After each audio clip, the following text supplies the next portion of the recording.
Hello guys, good morning, જય શ્રી કૃષ્ણ, હર હર મહાદેવ હર.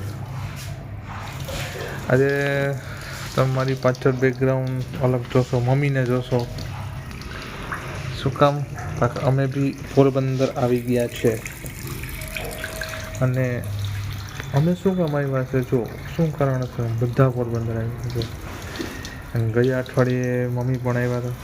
હવે આ શનિ રવિ છે તો હું ને કિશન પણ આવ્યા છે. તો શું કારણ હશે કે હું કિશન ને બધા અત્યારે આવ્યા હશે? એની ગેસીસ, અને જો કંઈ હોય તો કોમેન્ટ, તમને એવું લાગે શું કામ આવ્યો હોય તો એ તમે કોમેન્ટમાં કહી શકો છો અમને. અને બાકી જાણવા માટે તમે મારો બ્લોગ કન્ટિન્યુ જોયા રાખજો. બપડી